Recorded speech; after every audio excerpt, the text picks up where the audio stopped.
is where you go. Welcome to the Mizzle An Dub Show, where they know sports. If you wanna know about sports, this is where you go. First down, touchdown, first down, touchdown, yeah. First down, touchdown, yeah. First down, touchdown, touchdown, yeah. First down, touchdown, yeah.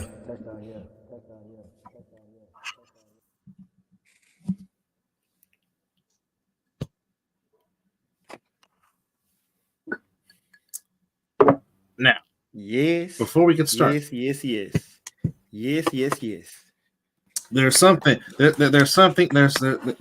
I'm gonna do for you, and hopefully you can hear this.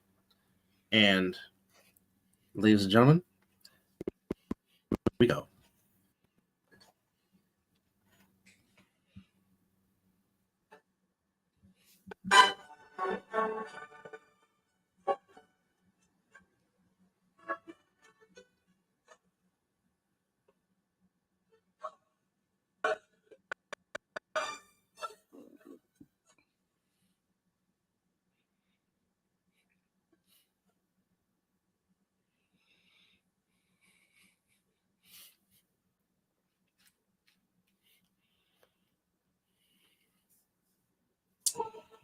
That was the sound of Raider Nation across the world as literally, kid you not,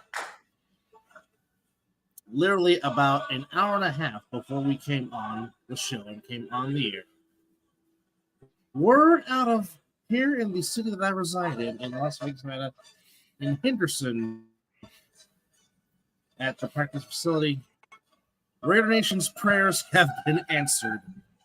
And indeed, Josh McDaniels and Dave have been relieved of their duties as head coach and general manager.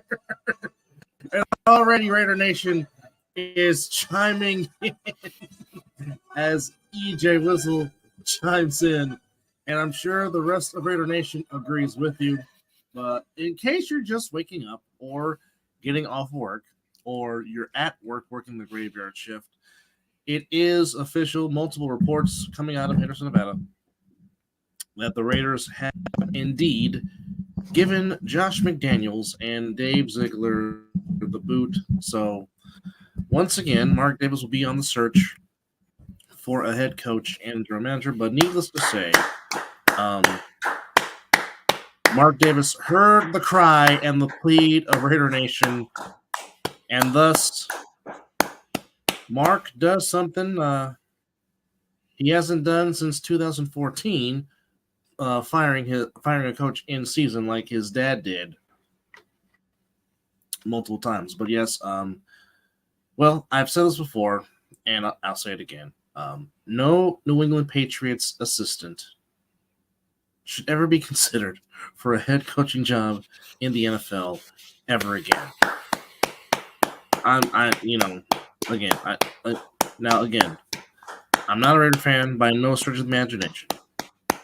But as I said on my post, this fan base deserves better simply because they have been too damn loyal to a fault to this team with the mediocrity that they have put up with basically since they lost Super Bowl 37, and sorry for bringing up that old wound. But I mean, but since January the 26th, 2003, which was the date of Super Bowl 37.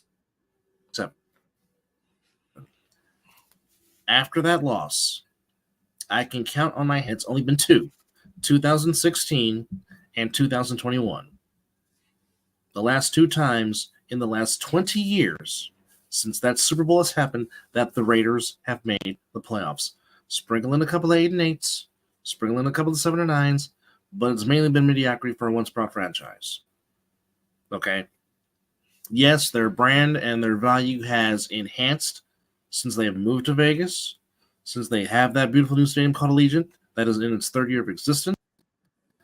It's one of the highest value franchises, according to Forbes, because of that stadium. But the product on the field has been porous.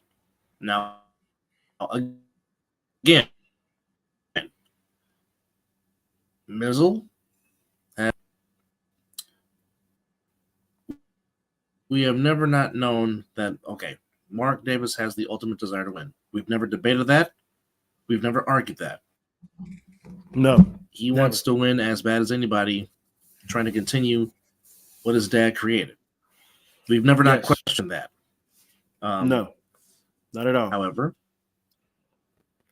the Patriot way does not work. The Patriot way only works because of one fucking.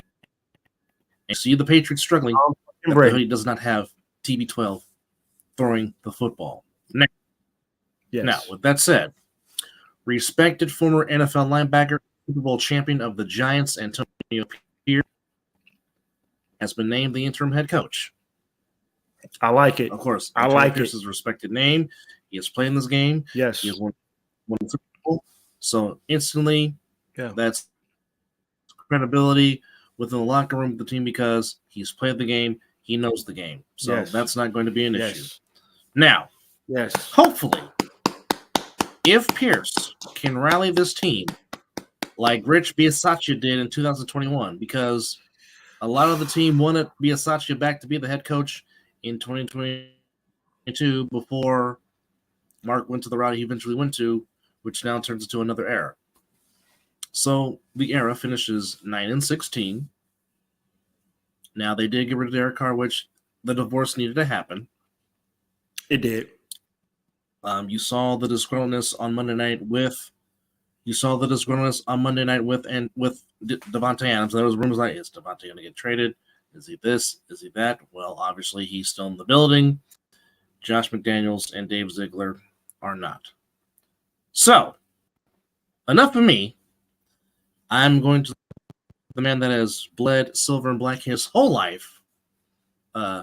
Give his innermost personal thoughts and feelings on the situation. So, ladies and gentlemen, I give my co-host and my brother from another, Mr. Mizzle, who is, needless to say for him, it is Christmas. So, well, before we get started, let's raise our glass real quick.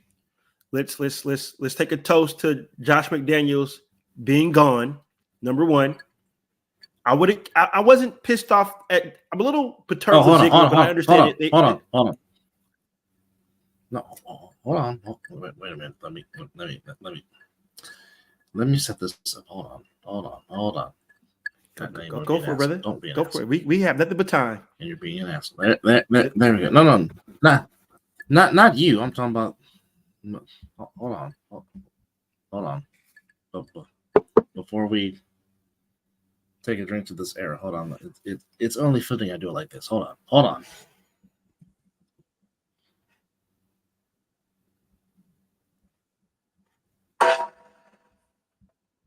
You may continue. Oh, Undertaker in the background. Well, we're going to raise our glass for he should have been fired last year. We're just going to go ahead and throw that out there. Should have been fired last year. Like I said, he couldn't coach himself out of a porta potty. Okay? So now we're here. Mark, you heard the fan base. I believe you're about the only owner that got ridiculed and got abused by the fan base because you were not seeing what we were seeing. You smartened up, as you were saying. You got rid of the problem. And now we look on the better pastures, and they're benching Jimmy G. Didn't want his ass in the first place. Let's ride with the rookie. Well, I'll get to that, but let's just take a sip to McDaniels being fired, and I'll get into my passion. There we go.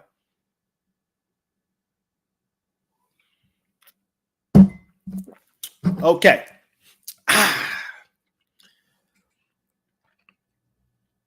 This offense could not score past 14 points. You arguably have the best receiver in the NFL. You got the reigning running back coming back. You couldn't even get Hunter Renfrow open. You finally started to use your tight ends a little late. This day had to come. This has been the most unitized this fan base has been in years. I've never seen the nation this together. It started with we wanted Aiden O'Connell to start. We got that. Now we put our pieces together, and now we got the McDumbass fired. It doesn't get any better than that. Now, if we can stop fighting each other and focus on getting these W's, and I'm just so overjoyed that he's gone. I've never wanted a coach fired so bad. I think Dennis Allen was probably the other coach I wanted fired so bad too. But we knew what was going to happen the moment Mark Davis announced that McDaniels was going to get hired. It was going to be Denver 2.0. I told you, I told every other Raider fan, and I told any and everybody that asked me, how do you feel about McDaniels? Well, did you see what he did in Denver? Okay. Got rid of Jay Cutler to draft Tim Tebow? Tebow? Yeah, come on now. He ran Brandon Marshall up out of town, who was a tremendous wide receiver. Okay. So I don't know what Mark was thinking, like you said, the Patriot way, which the Patriot way only works for Tom fucking Brady. He was the Patriots. You know, so I'm just so thrilled, man. I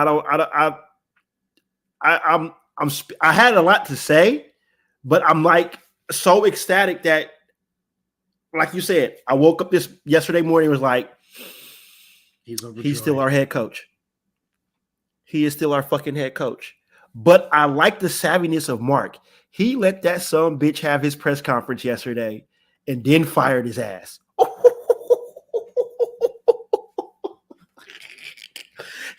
That's a little bit of his dad right there. That was a little bit of Al. Hey, go ahead out there and talk to the media. Go ahead. But you're fired. Oh, my God.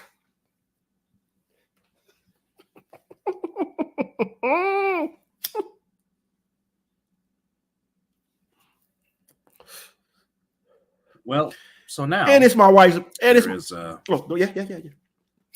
speculations that Aiden O'Connell, it is officially November the 1st, and yes, it is the happy birthday, baby. Birthday. So to my sister-in-law, Miss Vincent, happy birthday.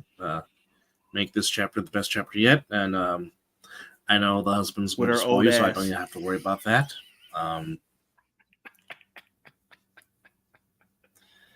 I'm not saying nothing. He can say that he's married to you, but nonetheless, love you. Hey, wait, the both of you are older than me.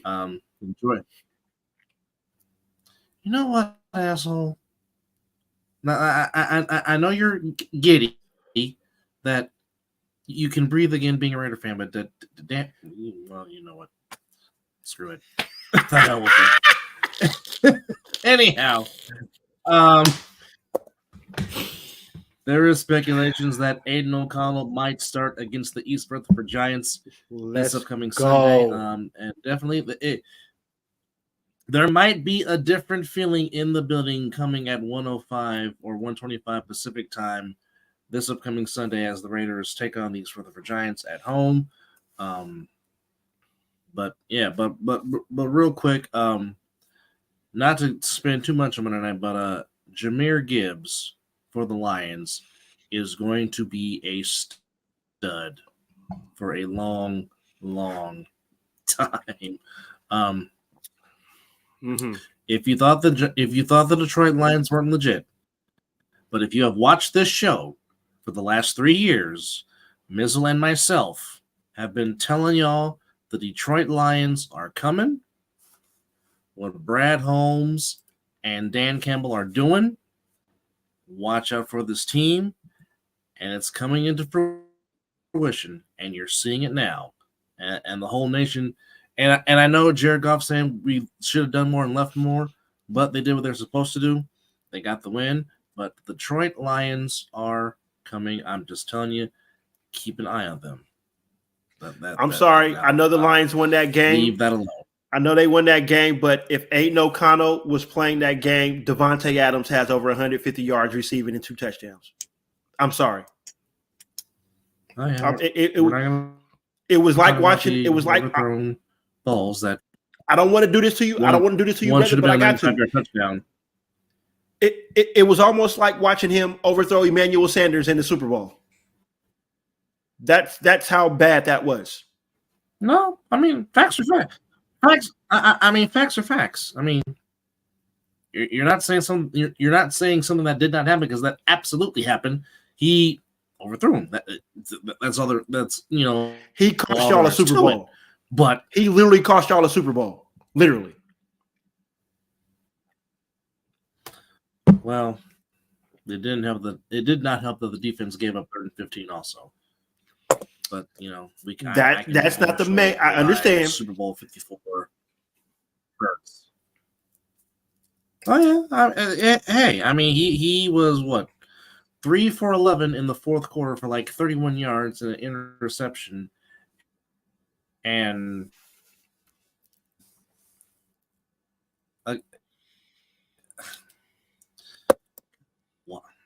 just real quickly before we talk about the trade deadline.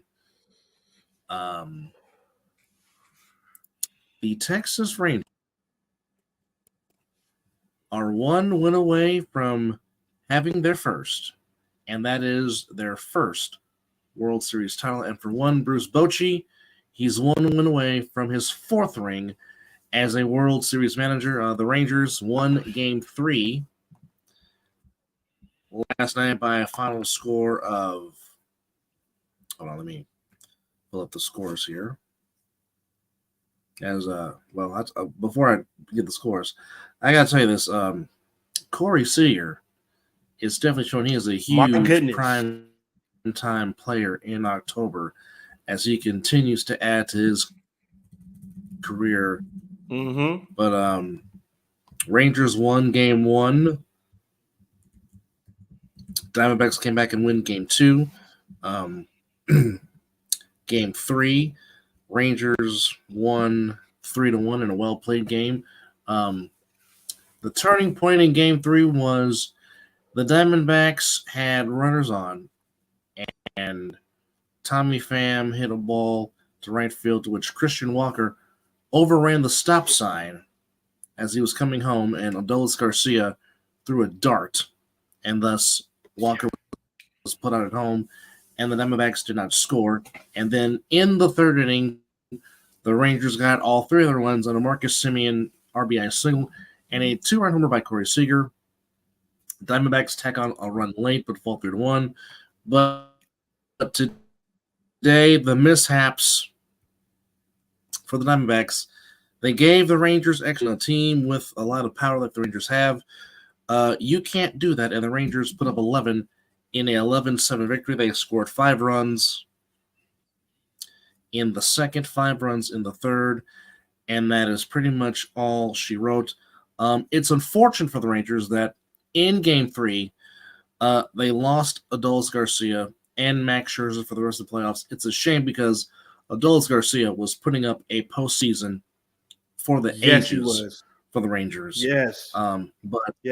But Corey Seager is well on his way to possibly winning another World Series MVP, but this one is a legit one because it wasn't a full season, not like the one he won in 2020 with that damn team that plays in Los Angeles. But who? The Rangers, they have. I said that damn team that plays in Los Angeles that wears blue. Fuck them. But the Rangers have that too. But the Rangers have the guy that they want on the mound to close it out. Nathan Eovaldi will be on the mound. He'll get the ball to perhaps pitch the biggest game in the history of the Texas Rangers franchise. Of course, they were originally the Washington Senators. They came to Texas in 1973. And now they stand on the cusp. As they were in 2011, they were 1 away from winning the World Series, but the Cardinals rallied in that classic Game 6. But now the Rangers sit on the cusp of winning their first World Series title ever. And again, for Bruce Bochy, it was 3 years removed. First year back in the big leagues, 1 win away from possibly winning his 4th World Series ring, joining the ranks of Joe Torre, Joe McCarthy, and Casey Stengel with 4+. And again, just kudos to the Rangers. Travis Jankowski, who subbed in for Garcia, had 2 hits tonight. The Rangers the Rangers did not miss a beat at all. Losing Garcia could possibly change the whole dynamic of the World Series, but obviously the Rangers, as a team, they picked them up. They had 11 runs, 11 hits. Ketel adds to his. He got 2 more hits. But I'll say this: even though the Rangers are up 3-1, the Diamondbacks showed some fight late in the game in the 8th and the 9th. They scored 4 in the 8th, 2 in the 9th to make it a respectable score, which the final score was 11-7. I know Evolve is going tomorrow, or literally in their home ballpark. So I think it'll be a close game. But like I said, Bochy has the guy he wants to possibly close it out and to give the Rangers their first World Series title ever. They're going to get it. Sit up with a comfortable lead, 3-1, winning. Well, I originally had said Rangers in 6, but they might do it a game earlier. But like I said, I think I said 5. I can't remember. Have been a fantastic story. Torey Lovella has done a fantastic job, but again, at the end, I said I'm not going against Bochy because Bochy has been here before. I mean, like today, he could have had Will Smith. He could have had Will Smith finish the game, but he was like, "Nope, I'm going to my closer." Brings in the clerk. Although the clerk gave up the 2 runs, he still got the 3rd out. So, well, Bochy knows how to manage a bullpen. Any doggone time trying to not put his team in position to win. So now, real quick, that man named Wardell happens to strike once again as he put up 42 of those buckets against the Pelicans in New Orleans, and he did not have Clay. He did not have Mr. Kuminga. He says, screw it, not put it on my back anyway. But the Warriors get off to a nice start with a nice road trip sweep, and they will head on back home. As I don't know if you saw this, but I guess now they're having specific home court designs during this. I did see it. Play-in tournament. I don't know if you saw I that. Did see it. It's interesting. That's it's quite interesting. Unique. Yeah, very interesting. So just to recap Monday's games, Warriors beat the Pelicans 130-102. Brooklyn beat Charlotte 133-121. Pacers lose to the Bulls 112-105. Boston beats the Wizards 126-107. The Hawks beat the T-Wolves 127-113. Portland goes to Toronto, beats them 99-1. Dallas beats Memphis 125-110. Milwaukee beats the Heat 122-118. Thunder beat the Pistons 124-112. Denver beats the Jazz 110-102. And the Lakers barely gets by the Magic 106-103. And, by the way, the walking triple-double had another walking triple-double against the Jazz. So, yep. Of course, we're talking about the one, the only Nikola Jokic. It's almost like Chris Carter. All he does is catch touchdowns. All Nikola Jokic does is just get triple doubles. But he had 27, 10, and 11. And by the way, I'll add 2 blocks to that also. But why not? That was Monday's recap. But Tuesday's recap, the Knicks Add that to the ticker. Yes, indeed. The Knicks seemingly have the Cavs number as they go inside Cleveland and soundly beat the Cavaliers 109-91. Balanced scoring from the Knicks: 19 from Randall, 19 from Brunson, 16 from RJ Barrett.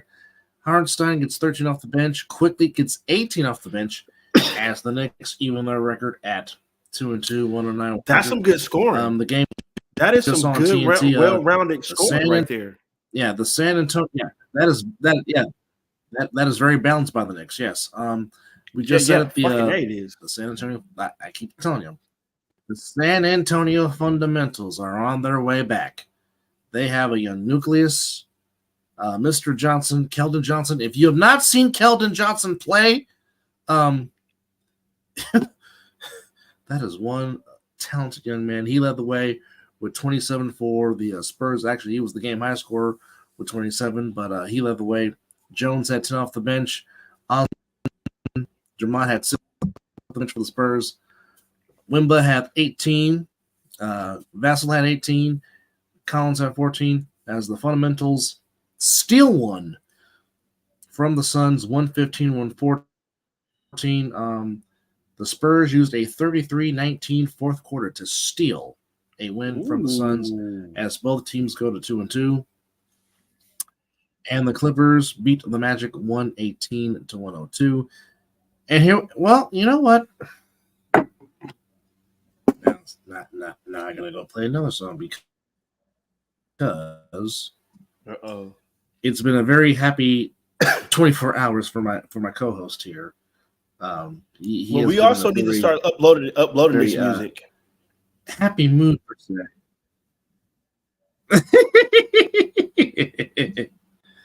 that would be nice, needless to say. But something else also happened involving his teams. As I go to the other, we finally got rid of we got rid of the extra weight. That piece of shit named James Harden is now LA's problem.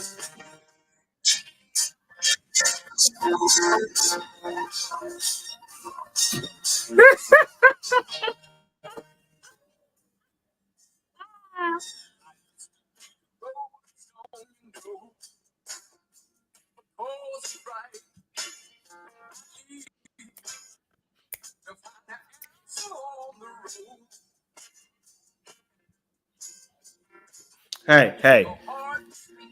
The young man by the name of Tyrese Maxey is forgetting to make you forget about James Harden already. Okay. You know, welcome back, Robert Covington. You should have never left in the first place. So welcome back. I think the Sixers won this trade, and the Clippers got hosed. So good luck with that. Definitely good luck with that. That is a lot of ego in one locker room right now. And Kawhi Leonard just gonna be in the back like this. That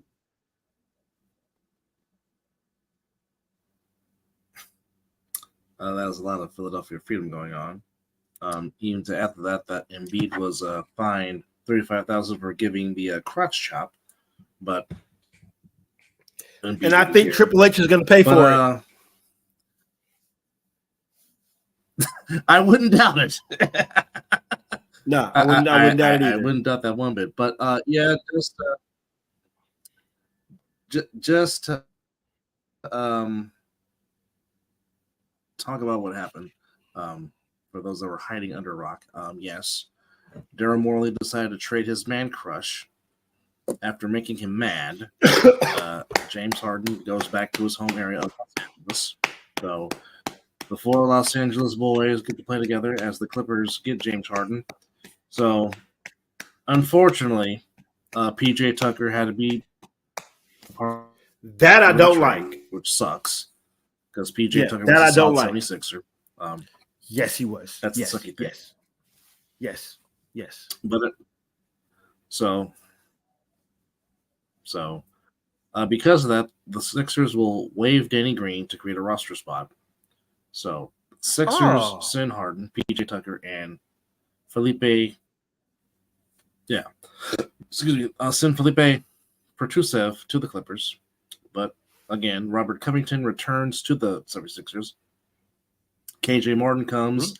Nicholas Batum comes. And Marcus Morris are now 76ers. A 2000. Okay, well, Marcus Morris is like a PJ Tucker. Yeah, but he's a better scorer than PJ Tucker. But he does add intensity on the defensive end, but can hit a shot, and he is very streaky. Once he's going, he can carry for a few minutes in a game. So in addition to that, Morris, Covington, Batum, Martin become Sixers. A 2028 unprotected first-round pick, 2 second-round picks, a 2029 pick swap, and an additional first-round pick from the OKC Thunder.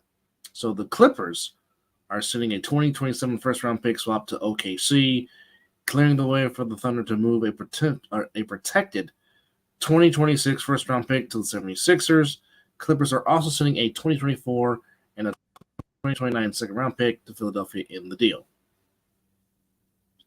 So that's a lot of movement. As you said, it is. But again, the Clippers gave away some depth to get one guy. Now, yes, if you look at it on paper, yes, having a 4 of Kawhi, PG-13, and Westbrook and Harden, yeah, it could possibly do some things. But again, when you need James Harden to step up in a Game 6 or Game 7 of a playoff series or any playoff series in general, he tends to disappear and not show up and takes a nap like Orange Cassidy is right now.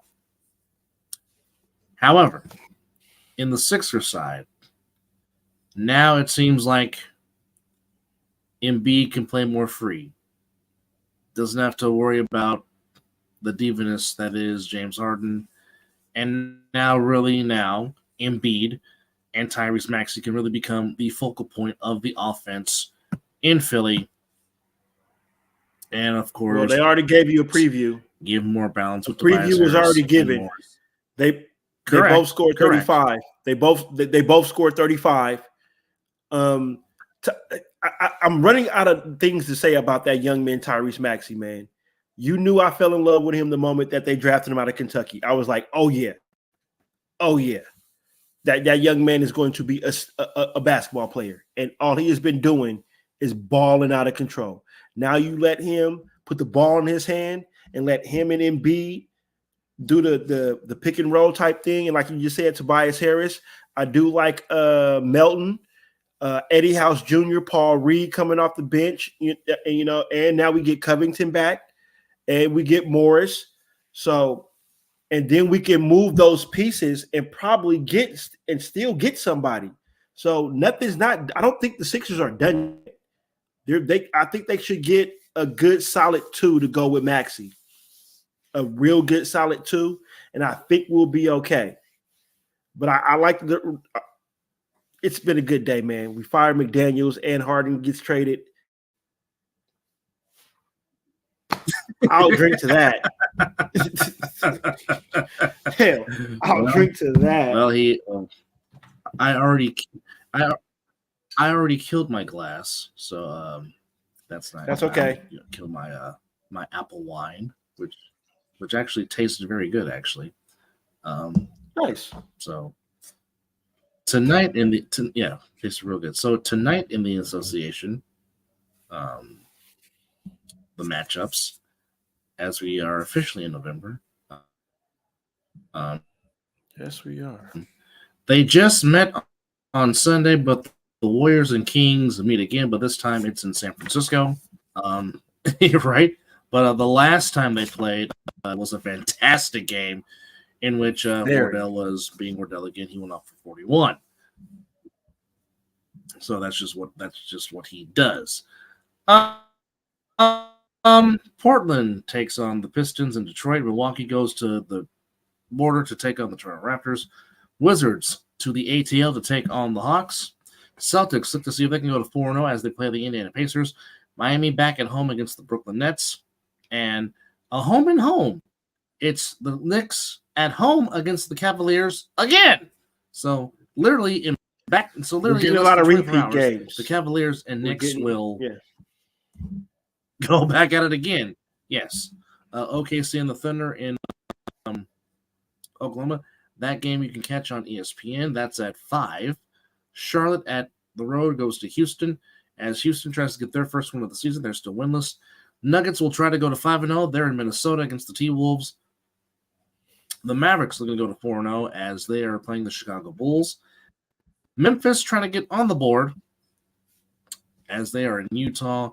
And the nightcap, along with the Warriors and the Kings, you can also catch on ESPN the first Battle of LA between the Clippers and the Lakers inside the house the LA Kings built.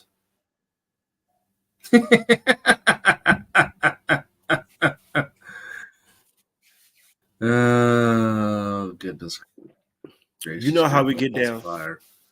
But anyhow, now we're going to go up against it here. Well, not up against it, but now I know. We know about the passion that is the huge dislike for LA sports teams. We know this. But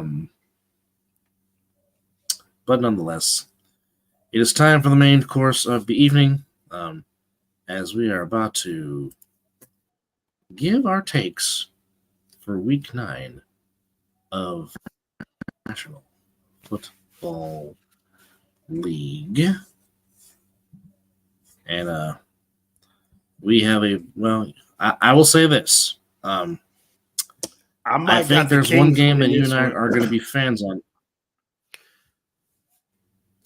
I think I got the Kings winning this one, little cousin, just because of what happened in Sacramento. It'll be a competitive one, but I think the Kings might pull that one out. As I sip some tequila, saying that. Were you just financing over the? Oh, there's no interest here. Well, there's one particular game I think you and I might say, you know what, we use them all again, and we'll talk about that as we get to it. But there is a game that was started off in Germany at 6:30 in the morning.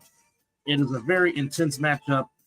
It's the Dolphins and the Chiefs. The Chiefs coming off getting embarrassed by the Broncos 24-9. The Dolphins taking care of business. And you know Tyreek Hill is foaming at the mouth to once again stick it to the team that traded him. Both teams with identical records. And this possibly could be maybe a preview of a playoff game, perhaps a preview of the AFC Championship, because both teams are well in the thick of things for the number 1 seed in the AFC. But however, the Dolphins offense just seems to be clicking on all cylinders. The Chiefs, not so much. They're only giving the Chiefs -2.5. But you know what? Ooh. I like what Mike McDaniels is doing. Oh, EJ Whistle says the Dolphins by 3. You know what? Well, of course, he's a Raider fan. I'm picking Miami. But I'm picking Miami just because I like the mojo that the Dolphins offense is doing right now, and the run game with Mostert and Jefferson Jr. might be too much for the Chiefs to handle. And plus, there's nobody in that secondary that can cover Tyreek Hill and Jalen Waddle. I like the Dolphins by a touchdown. Well, I'm also going to pick the Dolphins. Excuse me. Mizzle is 72-34, and I'm 61-46. So yeah, Mizzle's kicking my ass in the standings. Well, I'm also going to pick the Dolphins because number 1, I'm a Raider fan, so fuck the Chiefs. Secondly, I believe that the Dolphins' speed is just going to destroy the Chiefs' defense. I don't think they will get no pressure on Tua. I believe Mostert is going to have a huge game as well. You know, nobody ain't guarding Tyreek Hill. You know, so Yeah, I don't see anywhere that the Chiefs might put up points because they are the Chiefs, but I just think that the Dolphins will put up more points just because, as you say, Tyreek Hill is going to come in this game motivated. I think McDaniels is that cocky enough to feature Tyreek Hill this game and give him a lot of plays to embarrass his former team. So I'm definitely going with the Dolphins. One, because I'm a Raider fan, but two, I believe McDaniels will outcoach Andy Reid.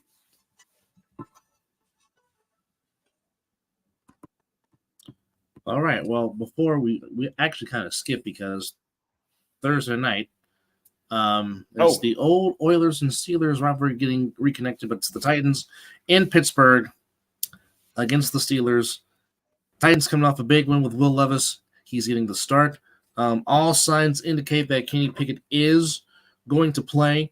Normally, when these two get together, it is as physical. And I'll tell you what, this is as even as a matchup that it is. Because right now, looking at the predictor on ESPN, 50.1 for the Steelers to win, 49.5 for the Titans to win. So obviously, it's a huge game. Here's one thing we do know. Kenny Pickett is questionable at quarterback. Hopkins, Henry, McGregory, Simmons, questionable. Tannehill, questionable. But they already said that Will Levis is going to be the starter.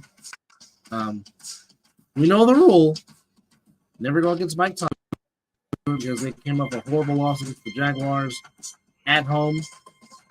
And like I said the first time, I don't see the Steelers losing 2 straight at home. And I'm going to ride that cab one more time. I don't see the Steelers losing 2 straight at home. Even though Levis was outstanding and DeAndre Hopkins showed the world that he is still DeAndre Hopkins. But I just really think that Tomlin will have the Steelers ready. I just don't see them losing 2 straight again. I'm going with the Steelers, and Chris Boswell is going to walk it off with the Steelers. Where's this game played? In Pittsburgh, Pennsylvania, have to be a catch-up on. I'm picking the Titans. I think that young man going against Tomlin. I know we don't go against him. I know the rule, but I just believe that young man, him and D-Hop is going to continue on what they did from last week. So I'm picking the Titans, and I think Derrick Henry might have a game. Hey, for the simple fact of the matter that Will Levis is going to be a threat now. The passing game is open. Tannehill couldn't do that. Yes. Now Levis can. Yes. It's going to open up, and Derrick Henry is going to eat. And then when they decide to bring down them safeties, Will Levis and D-Hop is going over the top. Titans. But wait. I need my little cousin. Who you got on this one? You got to ride. If you've been picking, you got to ride with us through the whole show if you're watching. So who you got on this one? We'll give you about a minute to respond, and then we'll move on. But I do like what Will Levis is. I do like what Will Levis can possibly do in this game. Well, if you asking the question, are you watching the show?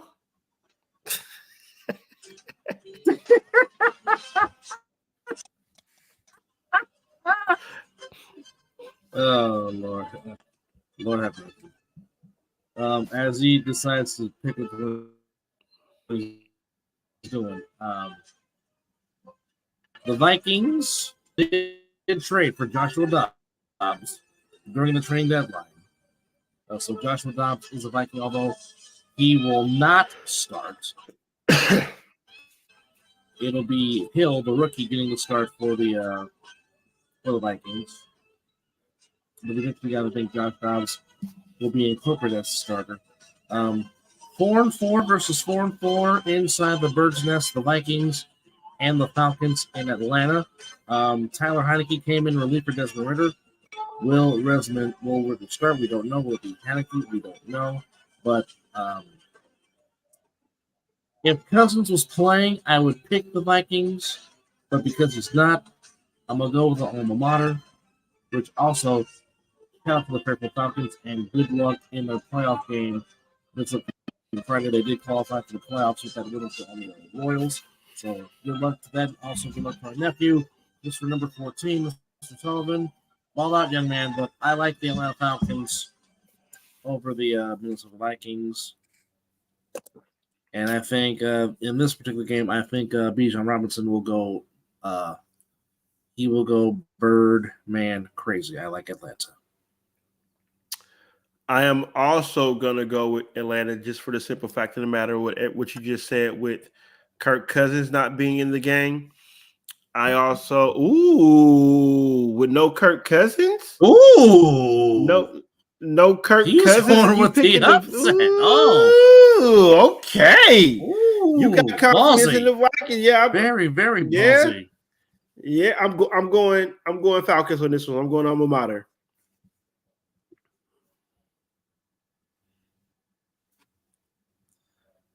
Now, this next one.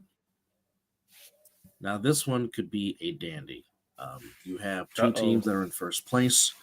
You got the 5-2 Seahawks taking on the 6-2 Ravens in Baltimore, Maryland. Obviously, I already know who you're picking because I'm. I already know who you're picking. Yeah. Yeah, you're definitely not doing that. I am not picking Seattle. But beyond that, well, that's if JJ plays, because we don't know if Jefferson's going to come back and play yet. He has not. I mean, they have not said if he's going to return or not, so we don't know yet. But they might call this a season without Kurt and TJ Hockenson. Yeah. We well, like I said, we don't know, but heck. I mean, any given Sunday, anything can happen. So, well, I'm gonna tell you this because we already know who you're picking. You're picking the Ravens. We already know that. So, yes. I'm gonna piggyback and take the Ravens as well, because Lamar Jackson is just that guy, and until otherwise they place a team to where I can go against them, I'll do that. But as of this game, it's going to be Lamar Jackson and the Ravens. Well, I mean, they have just been playing tremendous ball, and it's been showing lately. And it's just you. I mean, until you can beat them, they're tough to beat. That's why. This one we really don't need much to talk about. The Cardinals at the dog pound against the Browns. So your journey to be smarter, safer. Today, for years to come. I'm not picking the Cardinals until they figure out what they're going to do. We knew this season was going to be a bust for them anyway.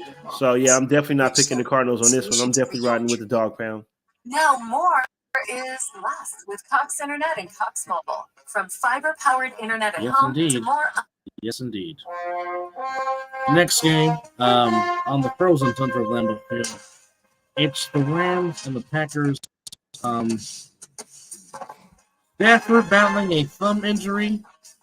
Don't know how that's going to affect him. But it's been a struggle when he's not in there. The Rams coming in 3-5. Packers at 2-5.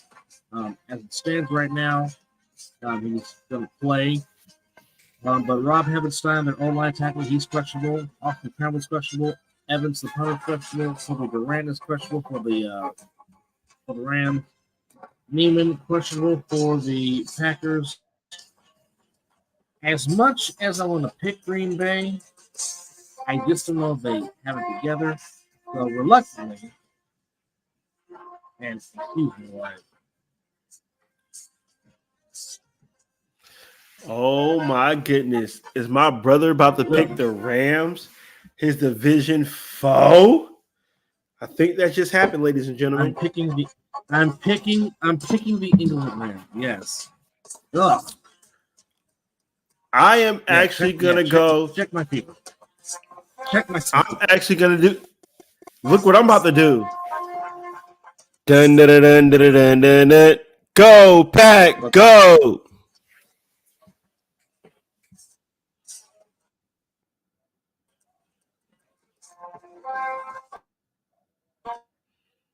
Yes, I am picking the Packers.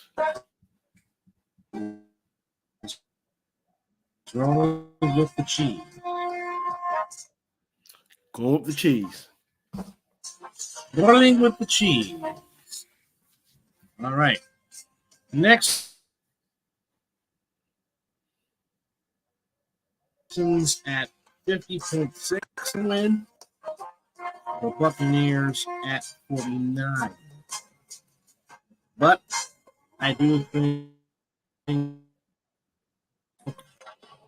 the Texans will bounce back. I'm going with the Texans to get back to 500. You want to F it? And go 4-4. It's definitely F for them. I think we should.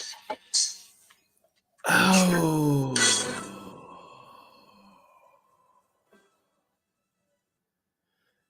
You know what?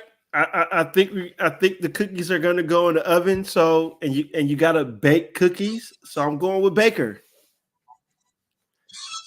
Yeah, I know that was cheesy, but whatever. I'm going with Baker Mayfield. Going to Buccaneers. Okay.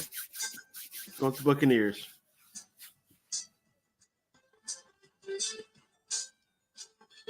All right. The Commanders. I love the music. In Foxborough against the Patriots. If Sam Howell threw for 397 against a pretty good Eagles defense, he might push the Patriots for 400. Hail to the Commanders. Hail victory in Foxborough.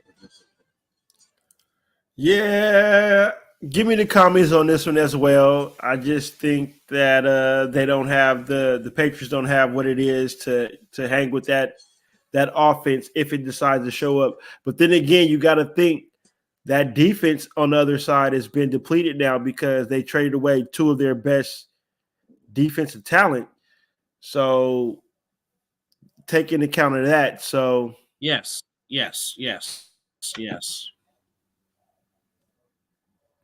I still think the offense can pull it off. So I'm still going to ride with Landover. Play inspired, but I just yeah.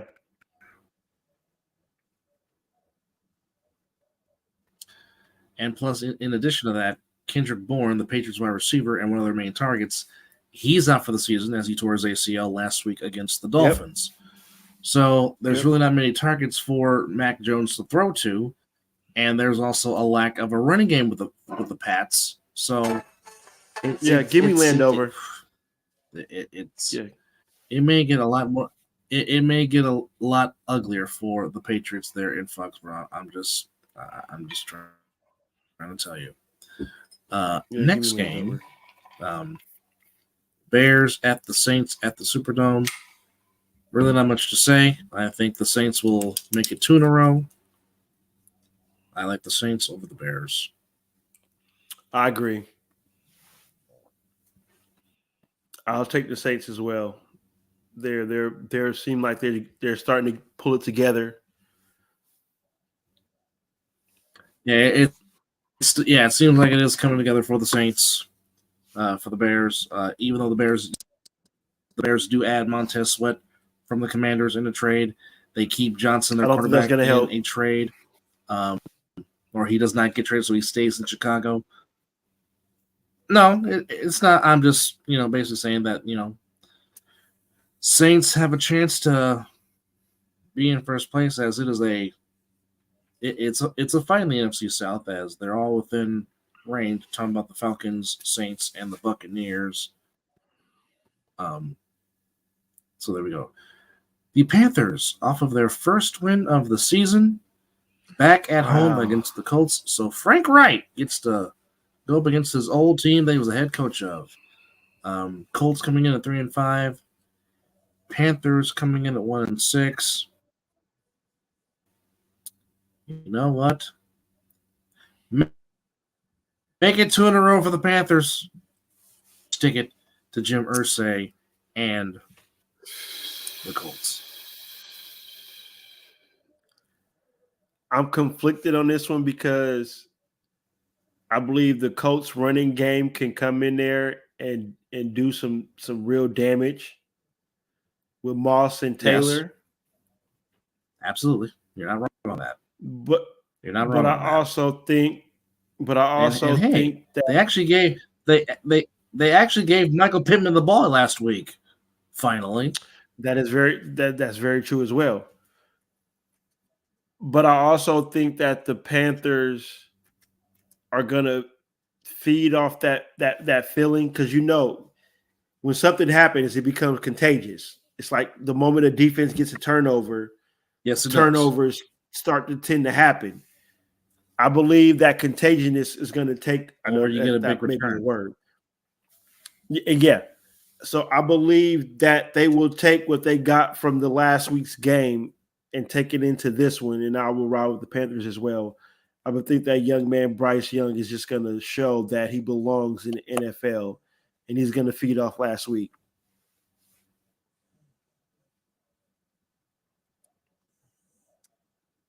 All right. Big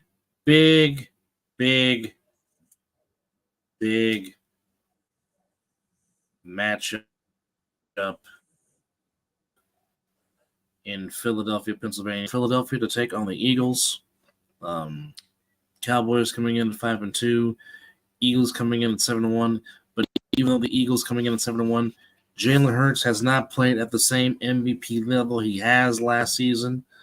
Even though Hollywood Brown has, of course, anything can always happen when it's a division game.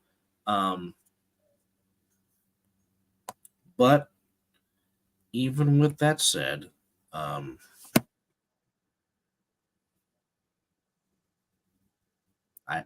just can't do it. Even though I think this will be a very close game. And it certainly will not surprise me if the Cowboys pull it off in Philadelphia. Jake Elliott walks it off with a field goal to beat the Cowboys late.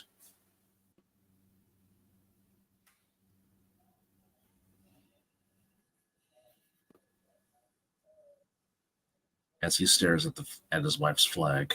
Well, her side of the flag, I mean.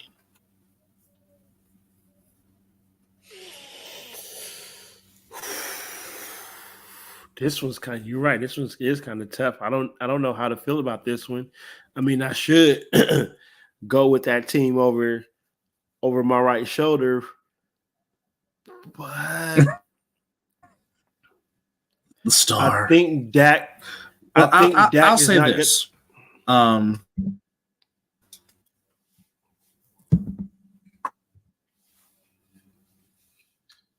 Go for it. I'll say this. And I'd said this against the game against Inglewood on Monday night. If utilize Jake Ferguson and Brandon Cooks more and not just be so heavy dependent on one Cedarius Lamb, better known as CD, if they cannot be so CD Lamb so dependent heavy on CD Lamb, and really by 20, that's how you feel? Really? Well, now, damn.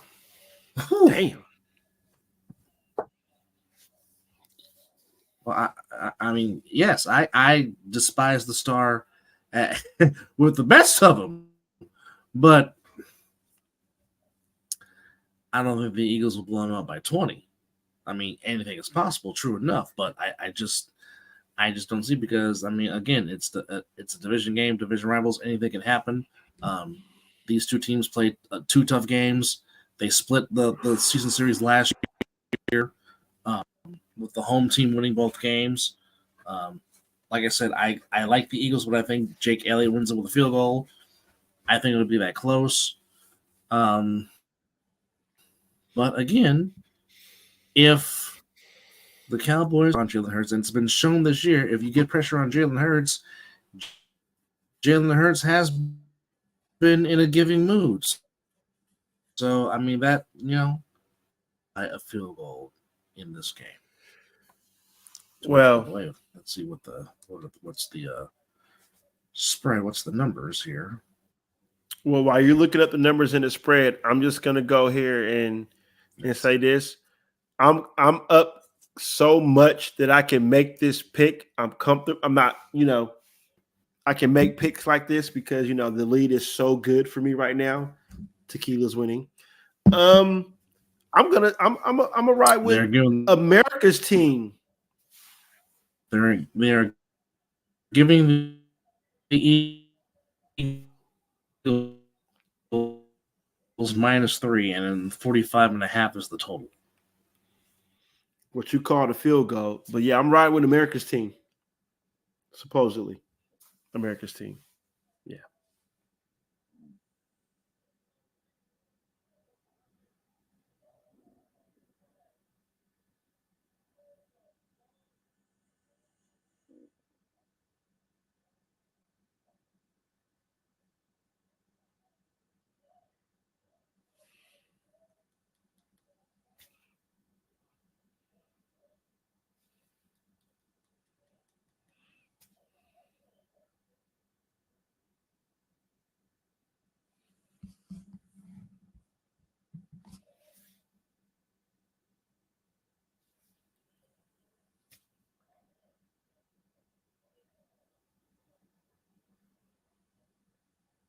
Well, obviously, it seemed like we're having audio connection, so I don't know what my brother is saying right now, but I'm going to ride with the Cowboys for the simple fact of the matter that I just think that Micah Parsons is just – there we go. I can hear you now. We're good.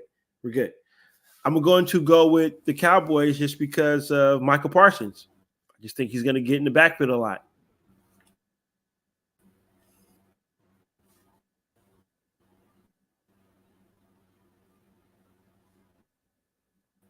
Can you hear me?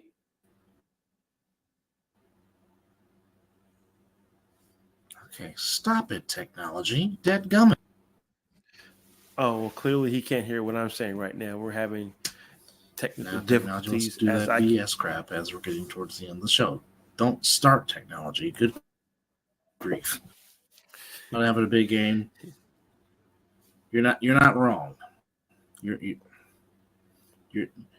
You're not wrong at that aspect at all. I mean, I think Parsons will still have a big game. I'll say this. If the Eagles can run the ball effectively with DeAndre Swift and Gainwell, it might cause the Cowboys defense to tire out.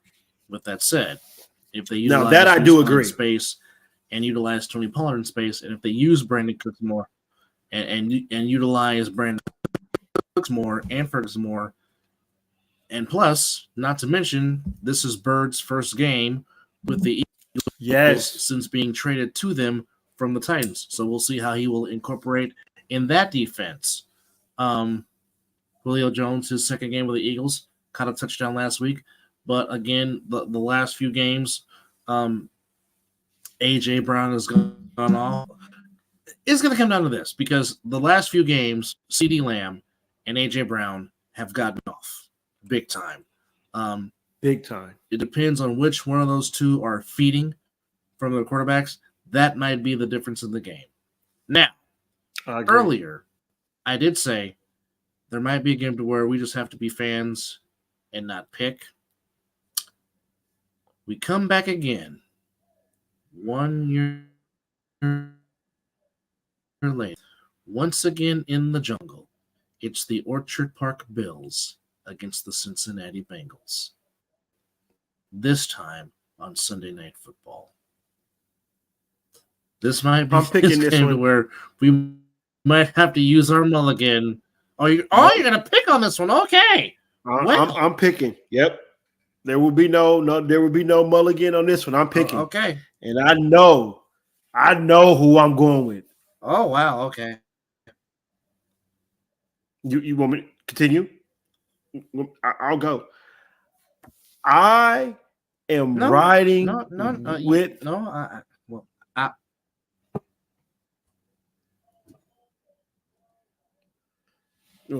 I'll say this. I'm riding with the jungle. The Bengals will win this game by 10. 10.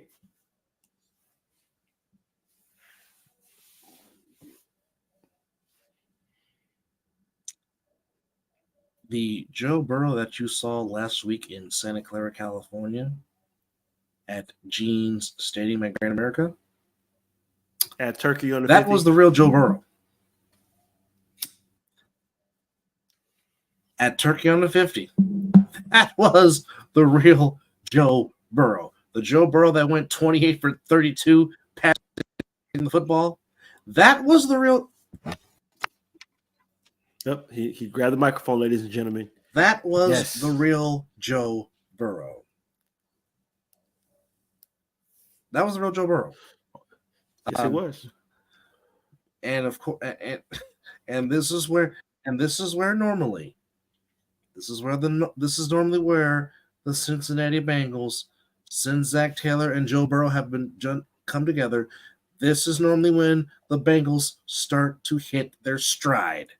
If you've paid attention to the Bengals the last two years, week 9 normally is where they start to hit their stride, and that's when they go on their run. And the last 2 years, they've either been in the Super Bowl or been in the conference championship game. So, yes, indeed. I agree with Mizzle. I am going with the orange and black, and plus, why not want to see Stephon Diggs and Jamar Chase just show off their skills in prime time? But I think Jamar Chase finds the end zone again like he did in the playoffs in Orchard Park last January. But I do like the Bengals. I might have to find somewhere on the boat to watch that game.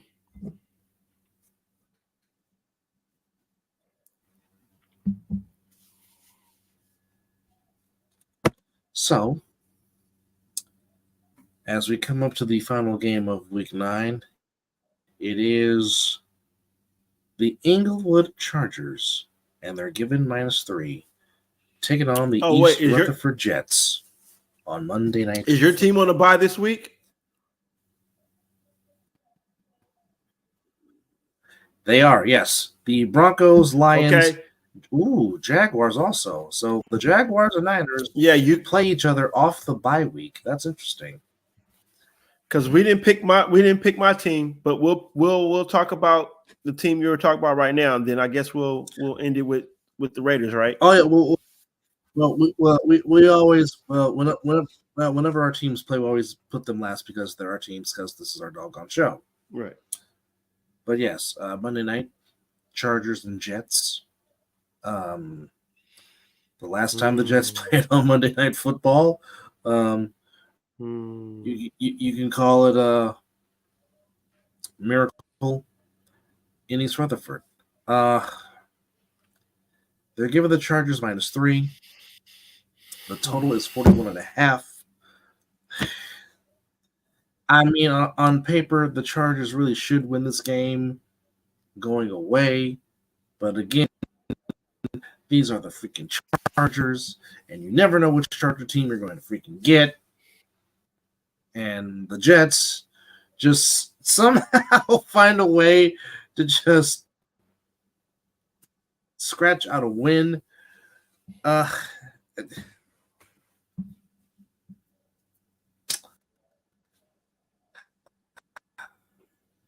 But the Jets are 4-3. Despite all the issues that they have had, they're 4-3. Now, I know who you're not picking because you just don't pick the AFC West. So, should I pin you down for the East Rutherford Jets? Well, I'm gonna say this: the Jets will win this week, but they will lose next week. Spoiler alert. Okay. Uh-oh.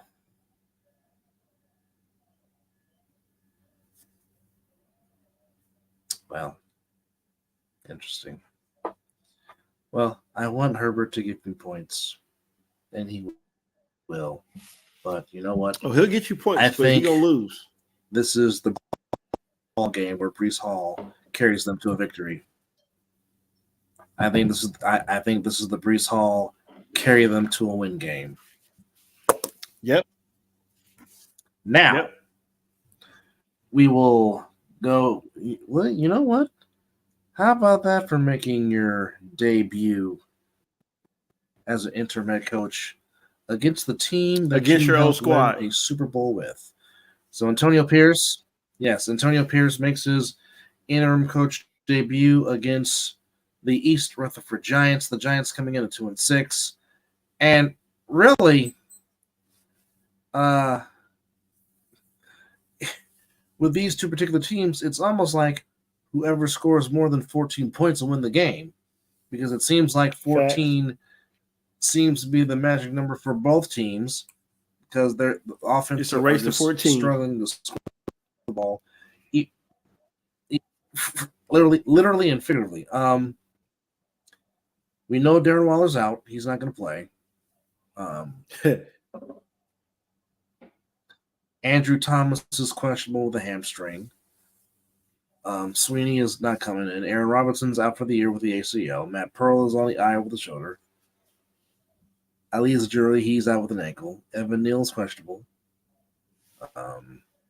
Daniel Jones is going to give it a go.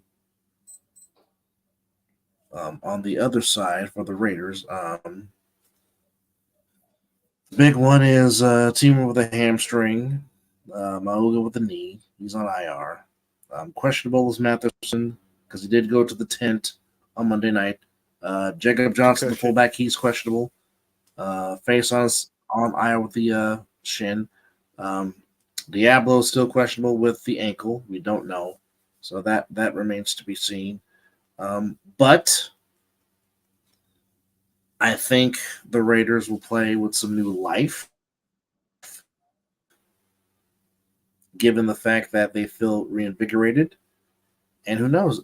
This might rally them. I mean, like the whole John Gruden situation rallied them in 2021. It might possibly have that same feel. And plus, again, damn it, you're taking my glory right now. And plus, I don't trust Fred.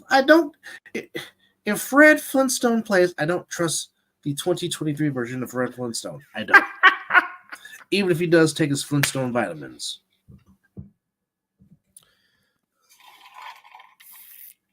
He can have the juiciest brontosaurus burger known to man, and I still wouldn't trust him. So just go ahead and dissect the keys to victory for your beloved team to get back on the winning track against the Giants.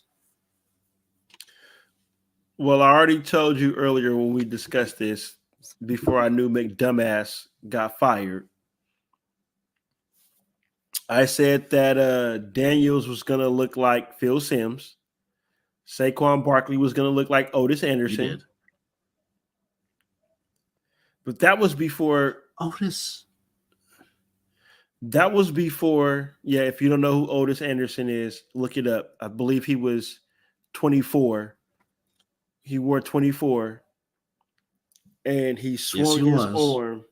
He swung his arm when he ran the ball. So, but to get back to the game, that was before Ask Mark Kelso about the forearm in Super Bowl 25, which, by the way, he was the Super Bowl 25 MVP. He was. That's why I said. That's why I said in the beginning, Saquon was going to run like that. But that was before McDaniels got fired. I believe this team is going to rally around Antonio Pierce. I believe he's the right person for this right now. Former player. He's seen how he's probably been around a situation like this before in his career. So he knows what needs to be slightly done as an interim head coach. I was not going to pick. I think that. Go ahead. Okay.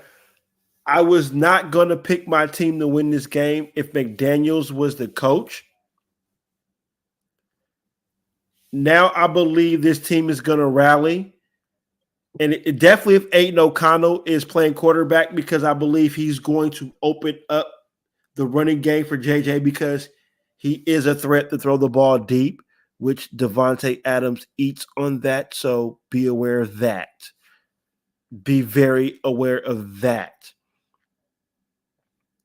So I am not being a homer on this pick because, like I said, I was going to pick the Giants if McDaniels was the head coach.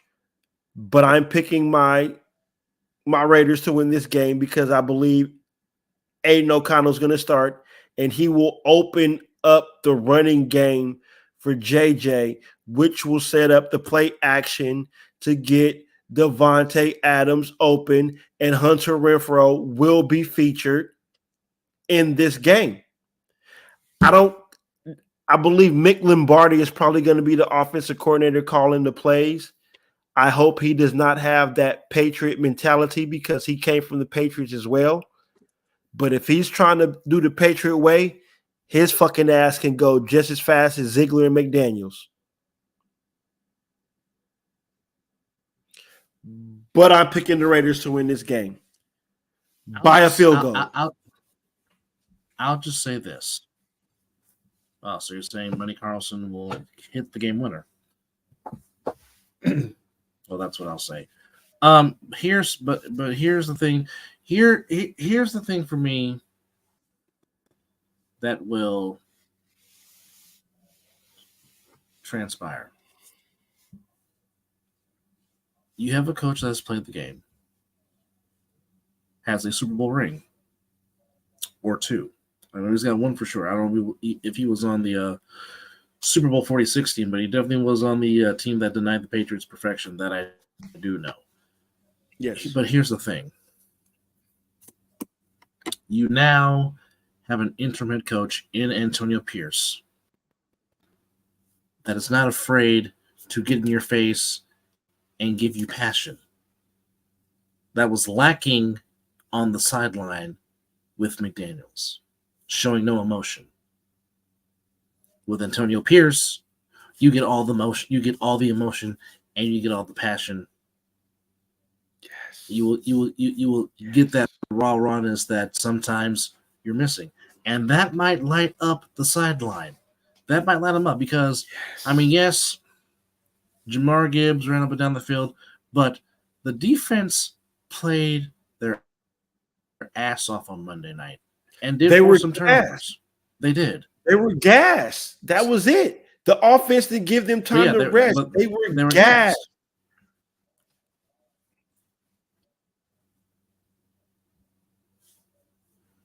And not to mention the defense scored half of the total points. They scored their own touchdown because the offense could do nothing.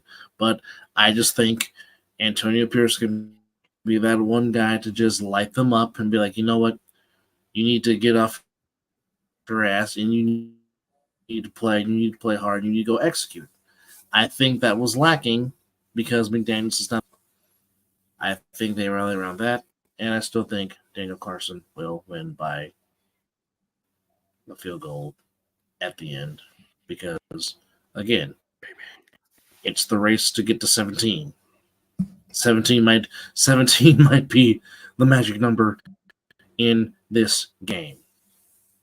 But those are our picks for Week 9. Like I said, Mizzle coming in with a 72-34 record. I'm coming in with a 61-46 record. And I need help. That's all I know as far as these standings go. Leaking oil, brother. But now it's I need an oil pan gasket. That's what it's coming down to right now. But nonetheless, thank you for watching a joyous 126 edition of the Mizzle and Dub Show, to where we haven't seen Mizzle this doggone happy in a very long time. Both his teams did things he wanted them to do. James Harden is out of Philadelphia. Bye-bye. And then yesterday morning, he woke up to, damn it, he's still the head coach. Well, later on today, after his nap, he'll wake up to, damn it, he's gone. And Antonio Pierce is running the show. Yes. Anyhow, special thanks to EJ Wizzle for commenting during the show. We appreciate it. And to our 2 viewers that are watching right now, we thank you for watching. We appreciate it. So again, you can catch us on our YouTube page, Mizzle An Dub Show, our Instagram page, Mizzle_and_Dub Show_.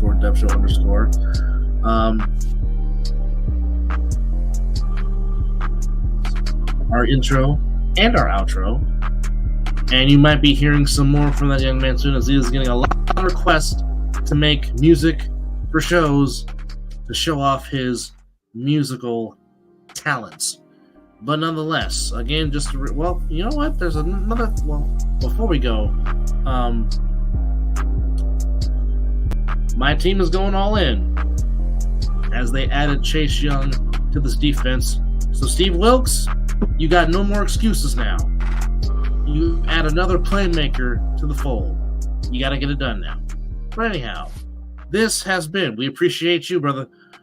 But anyhow, this has been number 126 of the Mizzle An Dub Show. And as always, we love you. And again, happy birthday to Mrs. Mason. We love you. And thank you for being one of our biggest supporters of this show. And my man is going on a boat. My man is going on a boat to celebrate. Enjoy your trip. Be safe. We will be on a little hiatus as Mizzle is being the captain of the ship, if you will, on a fantastic voyage. But nonetheless, you have been watching episode number 126. Go ahead, sir. Go ahead. Any type of Wi-Fi, we will definitely try to do a show while I'm on the boat. We will try to make that happen. You heard it. But for now, you have been watching episode 126 of the Mizzle An Dub Show. Oh, by the way, you can catch me tonight, 5:30 p.m. on the Other Side of the Ball podcast for the A7FL on the Vegas Hype Media Network. Poor Mizzle, who's very happy. His team might be coming back into the light.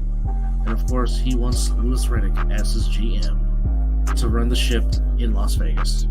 But anyhow, for Mizzle, this is Double A. You've been watching episode 126 of the Mizzle An Dub Show.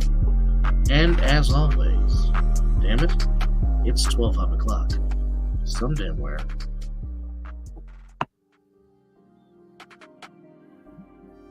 And you've been watching